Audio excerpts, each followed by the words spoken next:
Today's episode is brought to you by Patreon. If you're interested in supporting the show, go to patreon.com/JoshuaVelas and become a $2 backer today and get early access to the new episodes. I'll be leaving a link in the description down below, but for now, on to today's episode.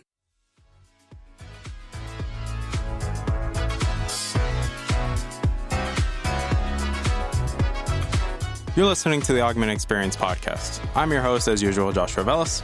I'm a student, musician, and a gamer at heart. Join me as I sit down every week to talk about all the latest news in the technology, business, and video game world. I hope you guys enjoy.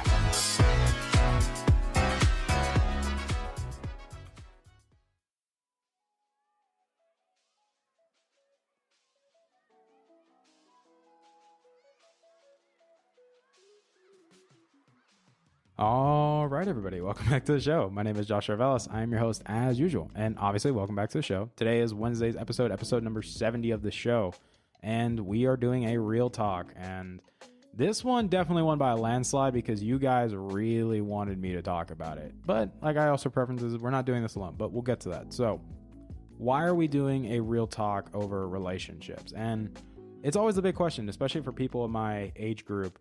Relationships are always like the big question mark. Like, okay, I think I'm doing great at dating, yet I've had multiple failed relationships and nothing has worked out. What am I doing wrong?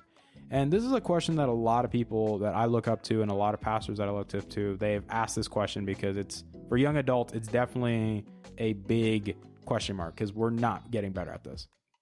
But I also do want to make this perfectly clear before we go into introducing the guest that there's a difference when we talk about relationships, and me and Brent are going to make this very clear that there's a difference when we come to the standards that we hold believers and non-believers. And this isn't me trying to say like, oh, it's us versus them. No, there's a clear divide of like what it looks like because expectations will be different. And that's obviously the main, I'd say the theme going on is expectations and be honest with yourself. That with a believer, our expectation based on if we do believe that the word of God is true and that it is, God says who he says he is, then everything in his word goes. And obviously when it comes to relationships, which we'll probably go into this a little bit, that dating really isn't specified in the Bible. Marriage is, and that's obviously because, that's what we treated as dating is a stepping stone for marriage. So that's why we kind of lumped in everything and just, oh, this applies in marriage, then maybe it applies in dating. And it's definitely we're going to talk about it. It's definitely going to be, you'll understand why it's a little bit funky, but then for non-believers, it's more, you'll understand why it's not as black and white as we want it to be. But obviously I'll let the guest introduce himself and, let him go at it. Hi, my name's Branson Long, 22, Texas Tech graduate, and kind of just hanging out. That's me. I go to Redeemer Church in Lubbock. That's pretty much how we met also, too. Is me and Branson met, I forgot exactly how we met. I remember it was I was helping in college gathering, and then you were right next to me, and then we pretty much hit it off as good friends, and we've had multiple great discussions so far. And yeah, so obviously Branson's a recent graduate of my school, Texas Tech, Wreckham. And obviously do you want to tell them your degree or anything? Do you think that's important or? I mean, I did communications and I minored in philosophy, and I'm looking to go to law school, taking my LSAT a couple of times, just kind of trying to figure out what it is that I want to do long term, but it's pretty casual. Yeah, it's just casual, just chilling at this. Well, not chilling, working hard and then chilling. Yeah. But obviously we do have a lot of questions, and like I said, I will thank you guys so much for constantly asking questions and asking questions, because this is the first time I've actually applied questions that you guys have given me to the episode. So we do want to preference this very clearly. There's 4 questions in total. There's 2 of them that really can apply to both of us because me and Branson have different experiences with them. There's obviously one that's very specific towards him, and then the big one that everybody knows is very specific to me, and we'll save that for the end because it's something I want to be very delicate about. But let's go into the first question. So question number 1, what are some early signs to know if I am in a toxic relationship? This is this one's definitely gonna be good. I don't know, you want to hit this one first, Branson, or? Yeah, I mean, I feel like it's kind of a loaded question. Not as an insult, but there's just a lot to unpack there, where I think we got to break down kind of the difference between obviously boyfriend girlfriend relationships, whether that is within a Christian context or within the context of the people who are not, practicing in faith. So the first thing that comes to mind when I think of a toxic relationship is unhealthy or even abusive. I think the toxic relationships can take the form of having aspects of abuse because, abuse I feel like is pretty cut and dry. You have physical, emotional abuse. Mental, yeah. But toxicity, I think, is a little more nuanced than that, where you can have aspects of abuse that kind of disguise themselves well. So I think a toxic relationship in this aspect, regardless of whether or not you are a Christian or you are not, I think is a relationship that you have two unhealthy parties that are either combating one another, or you have one unhealthy party that is domineering a relationship that the other person feels obligated to stay in. And that just leads to a variety of problems. And I think going on to that and adding to it, it's one of these quotes that I heard from Pastor JP that's so true. It's like, and even David Marvin has repeated the same thing, that these are people, well, JP is the head pastor of Harris Creek in Waco, and then David is the head pastor of The Porch.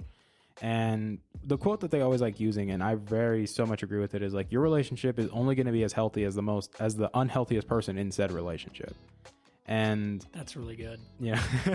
That's why people like it, because it's so true, because a lot of people don't seem to realize this, that I'd say even the context of a non-believer is like, if you have like a really, I'd say like a very abusive partner, this is where we already can establish like, yes, this is where a toxic relationship starts to breed, because then it leads to more manipulation. It leads to, oh, you're hurting me, you're doing this to me, even though you're probably not really doing anything to them, and they're just taking it. Like, they're taking very passive things that aren't really intended to cause any harm, and just running with it and blowing it out of proportions.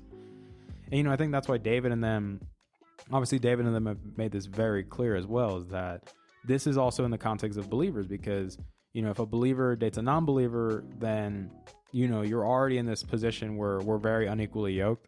And even the Bible talks about this. I believe it's in 2 Corinthians 6:14, where lays it out pretty much. And this is where I said, the idea of marriage is, the Bible is very, very clear about the idea of marriage. There is no black and white about, no, it's it's very clear. And I will say this now, when we start, especially I've agreed with many people on this topic, that dating is a very new thing. It's only been around for 120 years. It's a concept that, we invented to, breeze into it and breeze into marriage and basically go fishing.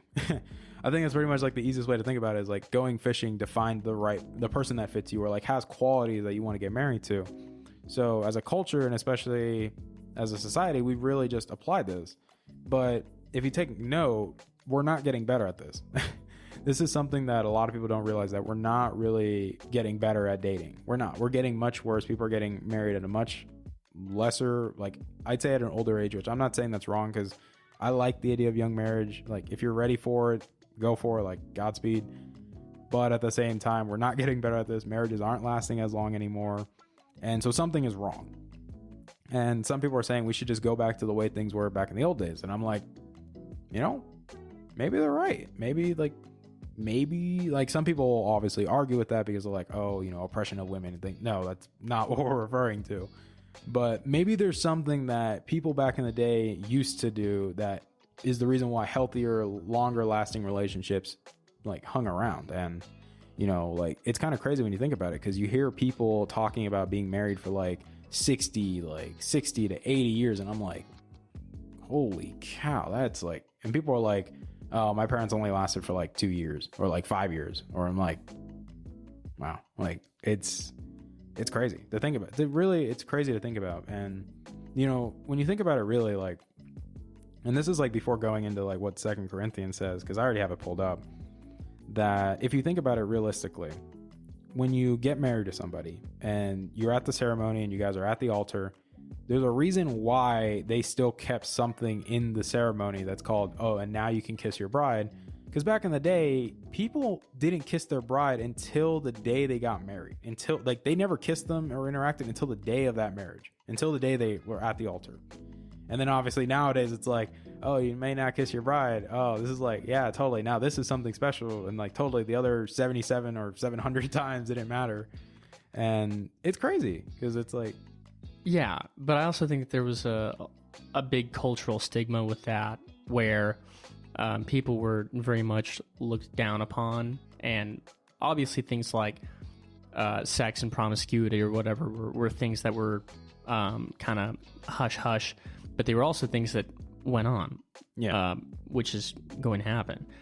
I would say, though, that marriage back in the day was more of an arranged deal in a lot of places. And I think that there was a lot of stigmas that, in my opinion, affected mostly women, where you had concepts like wearing a white wedding dress to signify purity and all these other things, where you were not supposed to wear a white wedding dress if you weren't fully pure. And these were even done by Christian churches and different aspects and branches of Christianity. But I think that you're right when the fundamentals of what marriage was and how it came about versus where it is now, where people are getting married later and we have this new aspect of dating. I think that that's very true. But I think dating nowadays looks way too much like marriage overall, where people are getting way too intimate way too quickly, whether that is emotionally, physically, or spiritually.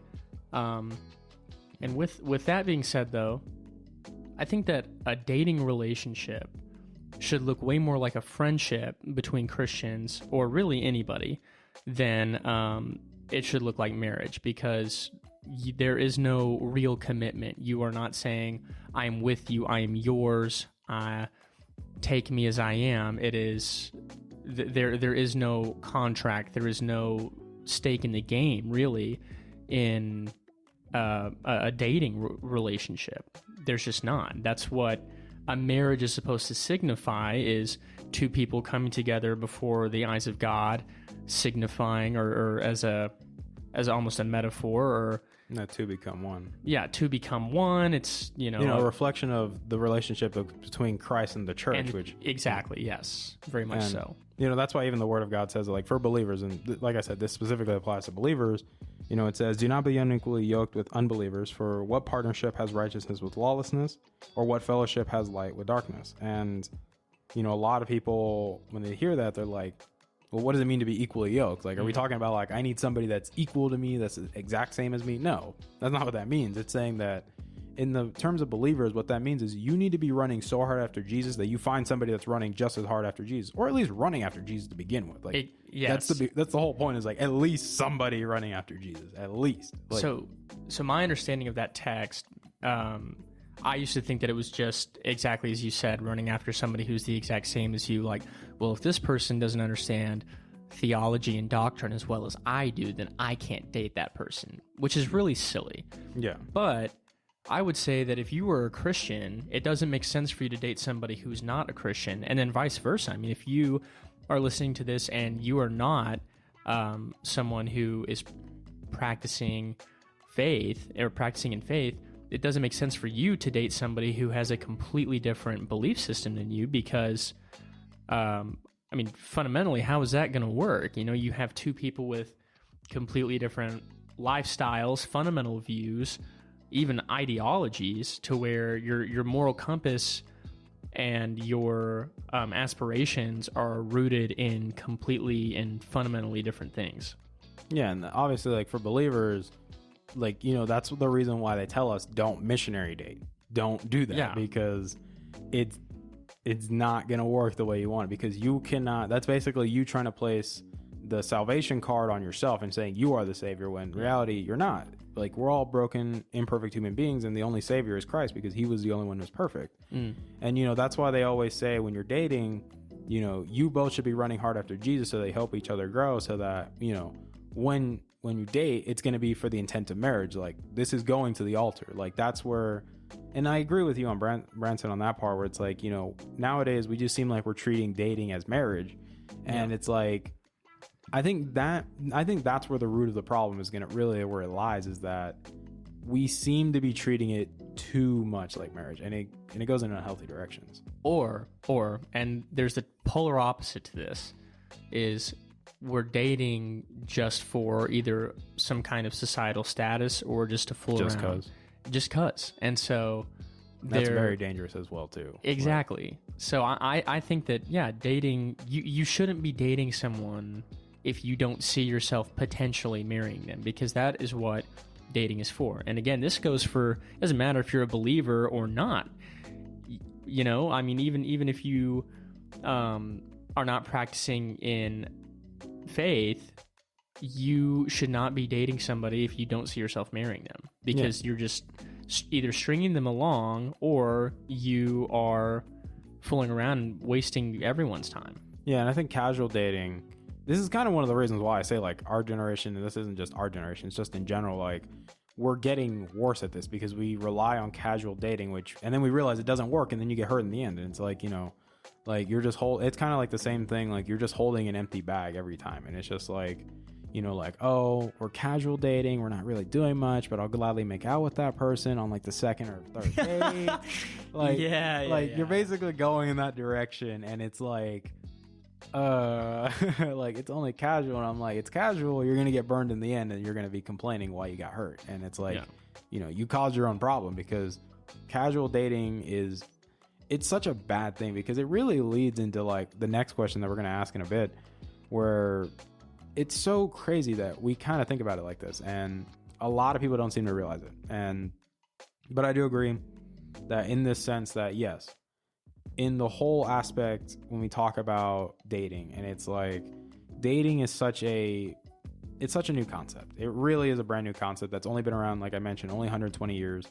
And there's no mention of it in the Bible. Some people will argue with me about this, and theologians have been arguing about this for a while, but, you know, like obviously that's where we stand on this. So, but I think like I said, it also makes a good segue into the next question, really, is that, you know, like, is having a relationship in college worth it?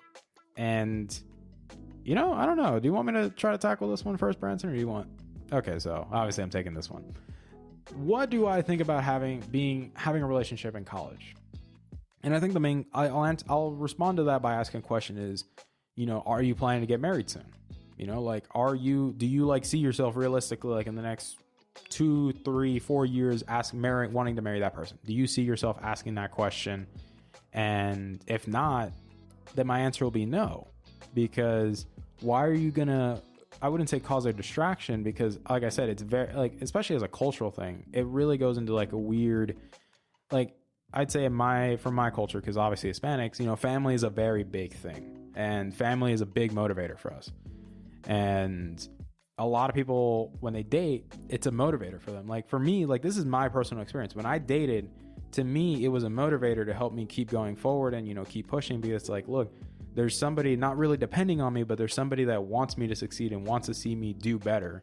And, you know, why should I settle for like mediocrity when I know I hold myself to a high standard to begin with? And a lot of people like ask me that question, because I even asked this question in high school, because in high school, I would say probably not at that point. Like, I get it, like, some people marry their high school sweethearts, I'll say that, but high school relationships, 99.9% of the time, in my humble opinion, are silly. Yeah, like, and shouldn't happen. Because like I said, there's some instances where they work. Like I said, very rare situations that it works. Like, one example would be my old roommate.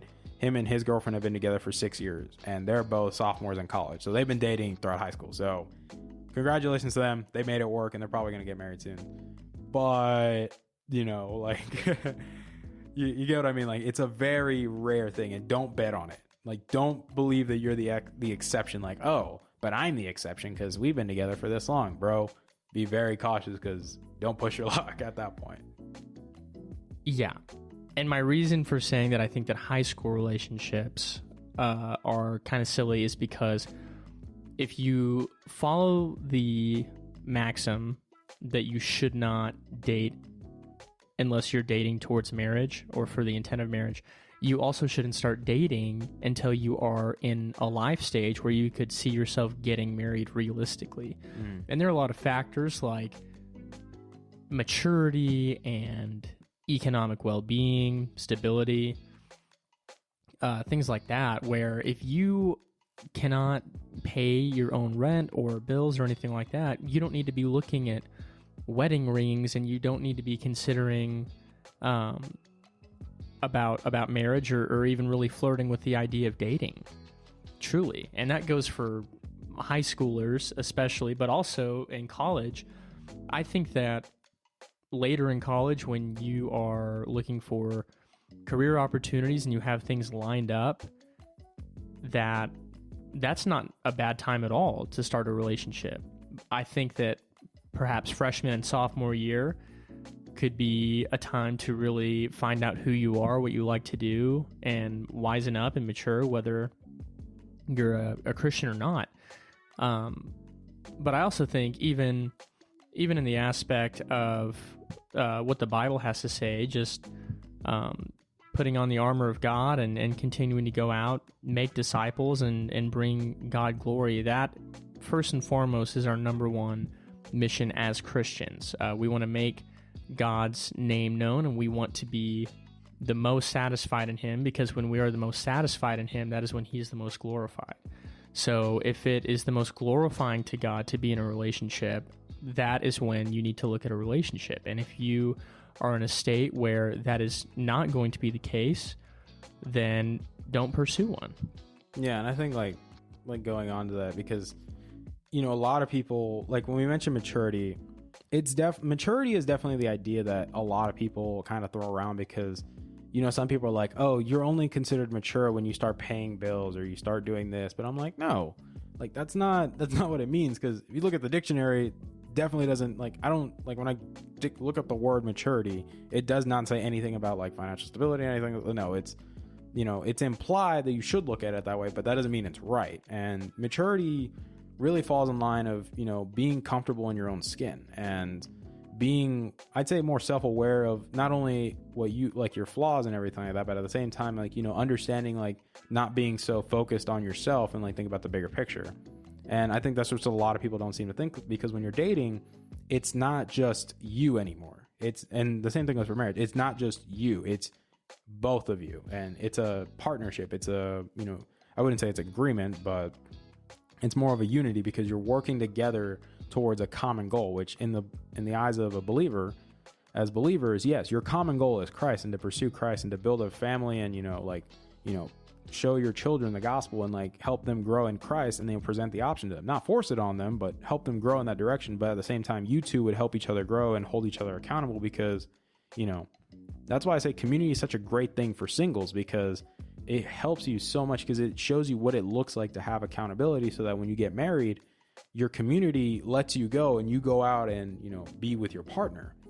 And a lot of people don't seem to realize that, because that's how it's supposed to be. Like there's a reason why, and I always tell people there's a reason why the wedding, like somebody brought this up to me and I think it's brilliant. They're like, Josh, think about the wedding ring. Why do you think the wedding ring is a circle? Like it's complete. It's two pieces, because when you cut it down the middle, it's two pieces that are equal.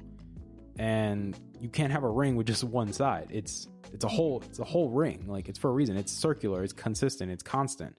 And because that's how it is, and that's how God intended them to be, is that two become one, and that you would pursue Christ till death do you part. And and that's why I said in college, my perspective is that yes, I think it really just depends on where you are. Personally, that's where I think where the line has to be drawn, is like, where are you? Like, are you running after Christ as hard as you can? Like, are you ready? Like, God, I trust you so much that, I want, like, Lord, can you please put someone in my life? And, ask that question, or go fishing, basically. And if you're a non-believer, where are you in this position right now? Like, are you financially stable? How is college going for you? Are you focused on your studies? Like, is it wise for you to add something there and add the needs of somebody else into your life and think about them? Because that's what dating is. It's not just oh, I'm going to bench all the weight. No, it takes two to tango for a reason, you know, like both of you are working to help the relationship strive and grow and prosper. And then obviously, yes, in terms of the believers, yes, your relationship will strive and prosper because of Christ. Like your love for Christ is what will help you love your partner, you know. That's why like you learn how to love from the one that loved you first, because then you can share it with everyone. And, you know, I think that's what a lot of people don't seem to realize. And like I said, we even mentioned it, high school, I would recommend not a good idea, guys. Like, unless if you are like divine revelation from God, which don't push your luck and start throwing that around. Don't start pushing that luck. But if you are in college, I would think about it. Think about where you are in life. Like, if you're a Christian, how's your relationship with Christ? Like, how hard are you running after him? And if you're a non-believer, you know, where are you? Like, where are you financially? Where are you emotionally? You know, like, ask those big questions. So going into the fourth question, and this is actually the one that's meant for Branson, where it's a couple that actually asked this question: what to do if one person goes to one college and the other one goes somewhere else? So I've had some experience with the whole long distance thing, and I'm going to preface this by saying that my quote unquote partner here and I were not technically, you know, boyfriend or girlfriend or official or whatever labels you want to put on it. But I would say that we had both expressed interest in one another, and we had both expressed that as long as the other person was willing to have some form of commitment or interest, that the other person would be, mutually there and would make that mutual effort. The problem with that was that form of commitment that I thought was there was really not there. And that is the big difference, I think, between relationships and marriage. Is relationships should look more like friendships, where they can end and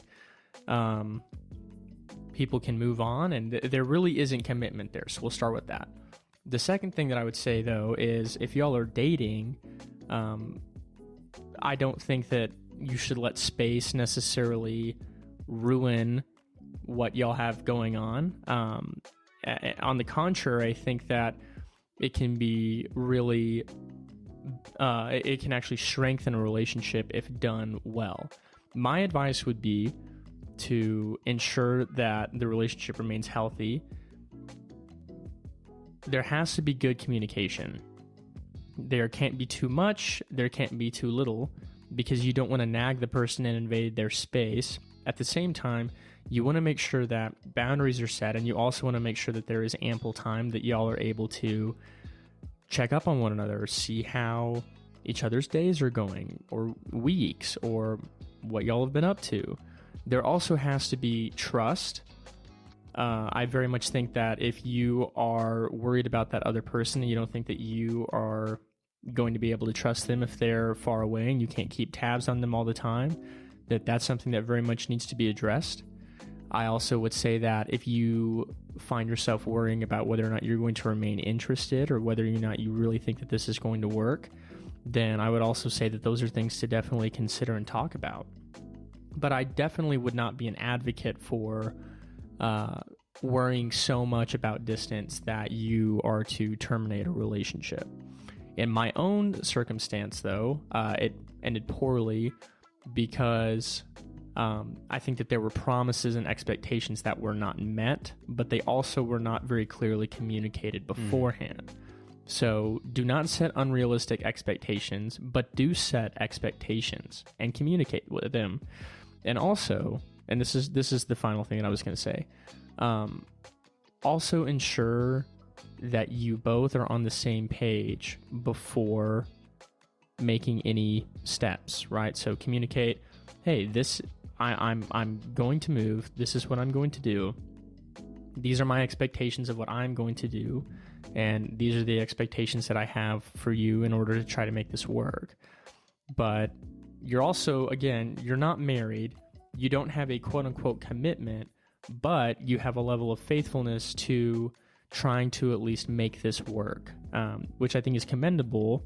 And I think that if once you go through all of those things and you both could see this working out, and you could see it being healthy and growing and even sanctifying, then go for it. Yeah, I think that's also something because I can't really add much onto that because I've never had. That's why I said it's more appropriate for Branson because he's been alive a little bit longer than I have.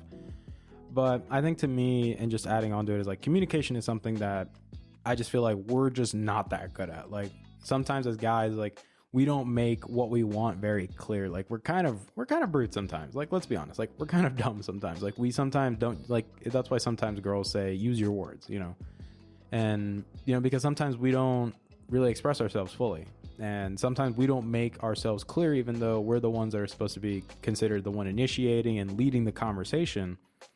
And we just seem to be pretty bad at it. We seem to be a little bit too passive.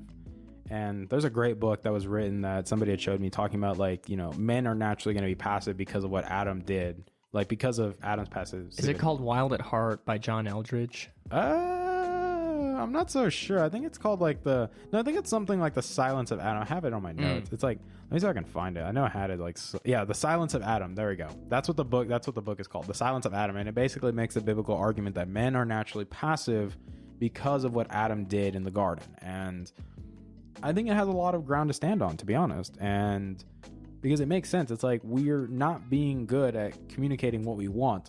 And this leads to like us leading, like especially guys, like sometimes we lead a relationship on longer than it should because we're not setting clear expectations, we're not letting them know what we want, and it's really bad because it ends up hurting people in the end. And like I said, I don't really have that much experience with long distance relationships, but I will make this preference very clear.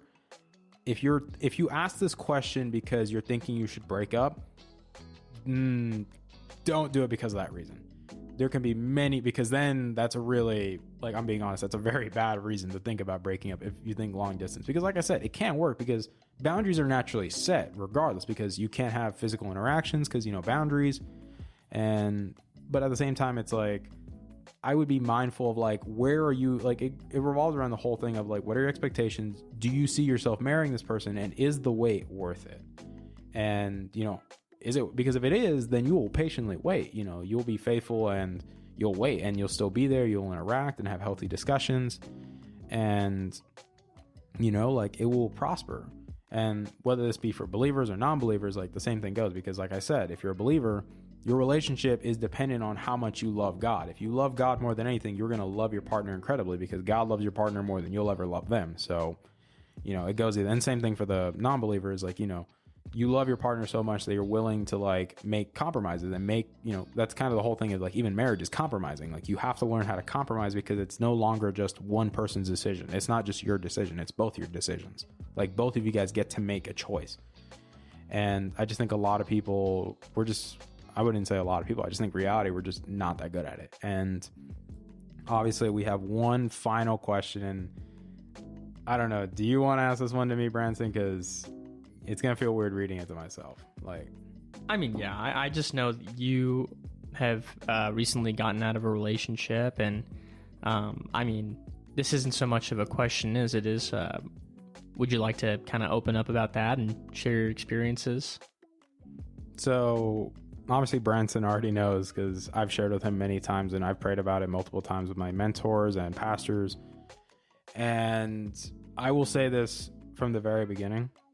This is not coming from a place of pettiness. This is not coming from a place of like being annoyed or mad. Rather, it's a place of love, but it's also, being mindful and being critical of some poor decisions that have been made in the process. Because, like, I'll be honest with you guys, in this whole time, I've been, like, the past few months have been really rough on me emotionally, and it hasn't been easy. Like, I've been basically run through the ringer. Like, I've been put under the most emotional and mental stress that I've ever been put through in my entire life. Like, and I will say this, like, I'm not trying to compare like the deaths of my family members that have passed away and say that, oh, this whole breakup is more emotionally impacting than that. No, but it's emotionally impacting in a different way because it hits close to home, because it's like, like the reason those other experiences hurt was because I can't take that back. Like I can't change that because they're not here anymore. And to me, I think this one just stung a little bit more because it's like something could have been, well, I'm not saying something could have been different, but it's something that I had no control over. And I will say this, that in my experience, especially with this whole relationship, which I'm going to be nice and not mention names because you guys already know who it is anyway, so it doesn't matter. But to me, this whole experience has been very hard on me. And I'm glad that by the grace of God, like I'm in a healthier place now. Like I'm being more consistent in my readings. I'm being more active with my church and being more open with my community groups and everything. And a lot of people are noticing. And I'm not just doing it because like, oh, Josh is being so religious. No, it's not religious. It's me doing it because it's like, I want to be so dependent on God that in my weakness, he will be made strong. Because that's what the scripture says is, he must increase and I must decrease. There's a reason why it says that. And, that's why I always like this quote from JP is that, dependency is the goal and weakness is the advantage. Because when you're weak, that's when God is able to work the most. And to me, yeah, there's a lot of stuff that he's been wrestling with me for the past few years that, especially in my past relationship, because yes, it was my longest and it was my most serious that I've ever had. And I think to me, the fact that when it ended just so abruptly and just not knowing, like that feeling of just not knowing what did I do wrong. And, it sucks because it just kicks me in the face because I wasn't expecting it. It all happened right before coming back to college for this year. And it was over FaceTime. And, we were trying to agree that, it was a mutual breakup, even though a lot of people were like, bro, this is definitely not mutual. Like, let's be honest, this isn't mutual. You're getting dumped. And like a lot of people are like, yeah, bro, like you pretty much got dumped. Like this isn't mutual. Like and it makes more sense as time goes by. And it just wasn't good that when I came back, it led to some very unhealthy and wise decisions on both of our parts, that it led down the route of friends with benefits, and it led to a lot of emotional hurt because the reality is that, yes, like in my perspective, I was the one who was holding the bag empty-handed every time. And it sucks when you think about it that way, because it's like, you're just, like you can have intimacy with this person and they still want to have intimacy with you, but you're still just a friend.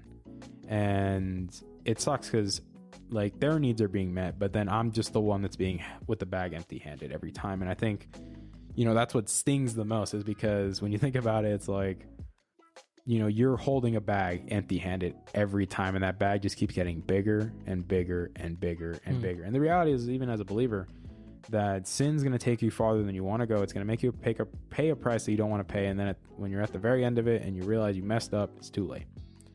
And yeah, a lot of poor decisions. Like I can't even begin to imagine how many poor decisions I made. And I'm not beating myself up because, that's why, I remind myself of things like Romans 8:1, where it says, there is therefore now no condemnation for those who are in Christ Jesus. And then obviously Proverbs 24:16 that says, for the righteous falls 7 times and rises again and again, but the wicked stumble and calamity strikes. That there's a reason why I had to memorize those, because it's like, I'm so susceptible to beating myself up in the situation. Cause it's like, it's me thinking, what did I do wrong? Like, and me just asking that question over and over and over. What did I do wrong? What did I do wrong? What did I do wrong? And it wasn't until like I reminded myself of what one of my mentors, Edgar, told me. He's like, bud, like if you have bad behavior, you don't blame bad behavior on bad behavior. You blame it on your thoughts, because your thoughts lead to your feelings and your feelings lead to behavior. And then when you have bad behavior, it just feeds into thoughts and it just keeps looping over and over. So if you want to change something, you don't start from feelings. You go all the way to the very start of it, which is your thoughts. What were you thinking? And like, what were your expectations? And to me, if I'm being honest, like with my past relationship, yes, I was expecting that it was going to lead to the promise of marriage. I was expecting that, she's not pushing away the gospel. She's willing to believe. She went with me multiple times to church with me and took notes and was willing to listen, went to community one time and was willing to listen. And, and then all of a sudden, like, then at the very end of it all, I'm just being called an abuser, a manipulator, like putting her in a perfect box. And it's like, what happened?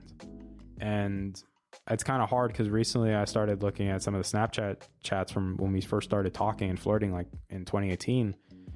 And it was just so crazy because like even my roommate was like, bud, I know it's hard, man. Like it's not like I was breaking down crying because it was like, man, like what changed in a year? It's like, and even in my journal, like anybody that's seen my journal, because she's seen my journal, and it's like you see such a difference in the passion in writing, and it's like, what changed? And it's kind of a question she asked me, and this is why I said like none of this comes from hate or anything, because I know she still cares about me. that she asked me a very important question that nobody asked me is like, why did you stop journaling? Why did you go almost 11 months without journaling? Why? And it was a question that stuck with me because it's like, that's a good question. Why did I? And if I'm being honest, and I'm going to answer that question now, it's like, I think I got too comfortable. I think that I was just so happy with what God had given me, what I've been blessed with, and everything was going good. You know, like I just graduated with high honors. Like I finally earned the respect of my teachers. You know, like I'm going to a school that I really loved. I made some amazing friends out here. And then, you know, Kelsey, I name dropped it, but anyways, let's just go with it. That, you know, she was faithful to me, that when I was out here for an entire school year, she didn't, like, I would come home for the breaks and she would be happy to see me, cuddle with me, love me. And then all of a sudden then come home for the summer and it's like, you know, things kind of go downhill. And it's like, you know, it's not, and I want to say this to every guy. It's like, guys, like, don't beat yourself up. Like, I would say handling conflict is always the big thing, because it's like your relationship's only going to be as healthy as the unhealthiest person in there. And, you know, like, you know, a lot of people ask me is like, Josh, were you missionary dating? Were you pushing the line? Like, were you trying to get her to believe? And the answer was no, because I was like, I wanted to show her what the gospel really looked like and what it meant to actually like have a relationship with Christ. And, you know, just put the information on the table and just let her think about it. Because I would, like, if I'm being honest, I would never force the idea on anybody, because it wasn't forced on me. So why would I force it on other people? And I think, to me, it's been so emotionally hard because, like, obviously now it's like things are very tense between us.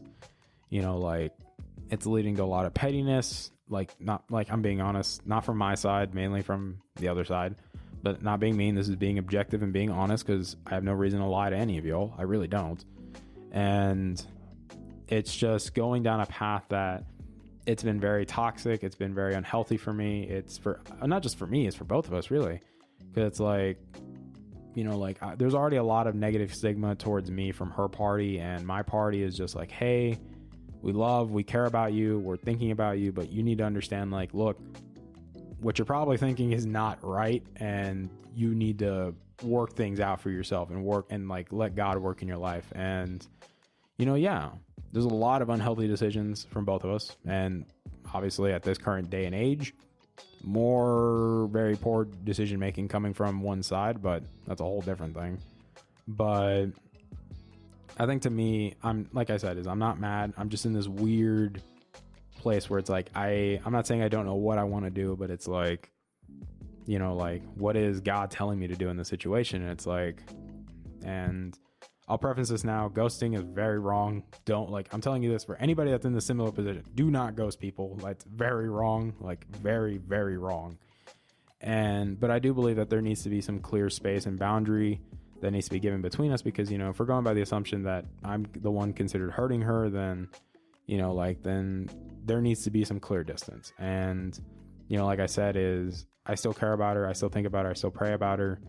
And, you know, it's just me being faithful to God, trusting him that, you know, if it's his will, then it will be done. And that, you know, because like I said, this only goes two ways. It's either God redeems her, puts her back in my life, and then we end up being together, or God redeems her and we're just friends and keep moving forward. And if not, you know, like, then it's just straightforward. Just nothing happens. What do you think that you wish that you could have gone back and changed? If anything. I think with me, it probably had to be, if I'm being honest with myself, I think it was like being a little bit too stubborn sometimes and just letting things fly over my head. And just, there was so many red flags that were just pointed in my direction that just flew over my head, or just like little things that irked her that I just didn't know. And, you know, it's not that I was a bad listener, because, you know, like anybody that knows me personally, they're like, Josh, you're not a bad listener. Like, she's only saying that because of this and this. But I'm like, yeah, but, and I kind of originally I beat myself up for that, because I'm like, I'm a terrible listener. I'm like, I'm not good at this. And it's like, no, you are. It's just, you know, be mindful of like who's telling you this, and, you know, like things like that. But I think to me, it's just letting so many like red flags just pass over my head. And I think to me, if I was to change anything, it would just be more mindful and like pay more attention, because, you know, it's like, you know, it's kind of what I tell people is like, where even JP and even the scripture talks about this is like, don't follow your heart, but inform your heart. And it's like, don't just go with the emotions, like actually pay attention to what's happening in front of you, like what's actually happening, you know, like if you're seeing these bad trends of negative stigma towards you and like negative communication and things like that, maybe this is a sign that you should probably talk to them about it and like be honest and, you know, be upfront. But like I also said, it's easier said than done, especially when you're in a position where your partner is not really the best communicator, and like, you know, it's not as straightforward. And that's why I say communication is something that's very key in relationships. And I think for me, I think it was just sometimes a lack of communication and sometimes not wanting to share and be honest. But this is where I also say it's like maybe things are reflecting marriage a little bit too much. And, you know, like making expectations for something that, you know, that isn't possible right now. And I think that's what a lot of people keep trying to put into my head is like, it's right now. It's not, we're not saying that she won't believe, that she won't come to understand Christ and realize, you know, maybe things aren't the way that she thinks they are, because a lot of them and a lot of people have been honest with me, and like mutual parties between both of us that have heard both sides of the story. They're like, look, you're both dumb. You're both dumb and you made some bad choices, but one's clearly doing something that's not ethically, morally, or like right in general. And, you know, then a lot of poor, like I said, more poor decision going around, and, you know, it's not healthy. It's not breeding a healthy relationship, because we want to be friends, but it's like, right now it's at the point that it's just so toxic. Like even being friends is like, it's easier said than done. And, you know, like, and, you know, some people are like, and it's also what I say is like, that's the reason why I don't want to date right now. Like, I don't want to be in a relationship because, you know, I've been so emotionally like spent. It's like, you know, I don't want to deal with this. And whether she decides to go in that direction or not, all power be to her. Like, you know, but, you know, we kind of have an idea what's going to happen, whether we want to be honest with it or not. We already know what's going to happen. And spoiler, it's not going to work out. But that's not being, like I said, not being mean or taking jabs. That's not what we're doing here. But, you know, it's being honest and being as objective as I can be, because, you know, like, yeah, like, even though, yes, I've been the one that's been, you know, abused and, you know, mentally and emotionally, but I'm still not mad, you know, because I know God shows mercy and he shows grace to all of us when we make mistakes, and I'm willing to do the same, because, you know, that's how God is with the people of Israel. Is, you know, like the people of Israel constantly like turned away from God, make poor decisions, and then God was still willing to take them back because he showed mercy on them. And that's why they're still God, like they are still considered God's chosen people. And obviously, yes, when Christ came when Christ came down from heaven to be with us, like then, and when he died on the cross and resurrected, then that, I'd say that special favor got spread to everybody, because it's like now everybody can be the elect of God if you choose to follow and accept Christ. And, you know, like, you know, like I said, is God's not mad at her. I'm not mad at her. No one's mad at her. But it comes down to the point that there needs to be some growing on both of our parts. And that's why I said this isn't just, oh, I'm in the right, she's in the wrong. No, there's growing that needs to happen regardless for both of our parts. It's just the growing looks much different, especially because, you know, like I'm a believer, she's a non-believer. Like, even though, yes, she's not opposed to the idea of the gospel, she's not pushing away the gospel. It's just she's being pretty stubborn about it, because, you know, like there's some, like, she's been honest. There's some things that she just doesn't agree with because it's hard for her to believe it. And, you know, that's something that she has to wrestle with God about and ask him about, and like ask questions, get involved, plug in, you know, like that's stuff that God can't force her to do, because he's not forcing anyone to believe. He lets you make the decisions. Just put the information on the table and think about it. And what decision do you come to? I think for me, the best thing I can do right now, especially, is just continue to grow in my faith, continue to be faithful to God, continue to fast when I do my fasting. You know, my therapy's going great. For everybody that's been keeping up with me, therapy's been amazing so far. And I think overall it's just keep my distance and just be like just be there, but not there, you know, like, and I know that sounds weird. Like, how can you be there, but not be there? And it's like, you know, you got to love them from a distance, you know, like, cause the reality is, yeah, like, and something some people have told me multiple times, like, Josh, there's some people that have made decisions that they can't take back. like, and you made some bad decisions, but don't beat yourself up, because there's people that have made much worse decisions that they cannot take back, that they opened a box that they can't close. And I know there's still grace, like, for both of us. There's the gospel still for both of us. Like, God's not, like I said, God's not mad at either one of us. And it's just it just comes down to us being faithful and trusting him. And like I said, if it is God's will for us that it's going to work out, then I'll let the will of God be done, and I'll be patient and wait, and I'll let him work in her life. And because I still believe in my heart that I believe, and everyone agrees with me, that, I do believe that she will believe one day that God is working in her right now, that it's just taking a little bit of time, because, like, he's not forcing her. He's being a gentleman. He's just waiting at the door, and he's like, when you're ready to let me in, I'm there. And, to me, I can't be there because that's not my job. I can't save her. I can't change her mind. That's not my role. Like, man cannot change man, like, the only thing that can change man is the gospel. Like, the word of God is more than enough, because it's what convicts the hearts of man. And God obviously softens your heart so that you can receive the word. And, but I think for me, that's all I pretty much can do. Like, and like I said, and I say this from the bottom of my heart, I'm not mad. Like, I know things are rough right now. Like, there's a lot of very petty stuff coming from her side and revolving social media and things like that. But like I said, I'm not mad. I'm not mad at her friends for all the stuff they said about me and what they've put into her head. I'm not mad about that either, because the reality is none of it's true. Like, there's some poor decisions that can reflect that, but it's not true, because, like, you can't, like, you get what I'm saying. But I do believe that that's pretty much all I can do at this point. But, are there any closing thoughts you have, Branson? Or huh? I think it's pretty much just like, yeah, he just like slam dunked it at the very end. So, but I think that's pretty much all the time we have, because like I said, that pretty much is all the questions we have. So I do want to say thank you guys so much for submitting your questions, and I hope that this was helpful and like a very insightful discussion, because like I said, this is the first time that I finally, that I get to, I wouldn't say cut loose a bit, but it's like I finally get to like place what's been on my heart and just put it on the table and let you guys like meditate on it and think about it. Because this is like a very loaded discussion, because it's such an important thing that most people don't realize. Like, it's an important thing for young adults, but I think we probably should rethink our strategies on how we go about this, because like, there seems to be some flawed, just half truths going around. And I think that, I hope this was helpful to somebody, and I hope somebody was blessed, and that this clears things up for some people. But I love you guys so much. Like, obviously, thank you, Branson, for coming on. Like, it's great to have you on, bro, because it was actually fun. Anytime. Like, I know. Is there anything you want to say to the audience before we cut out? Or I don't know. Hopefully I can come back.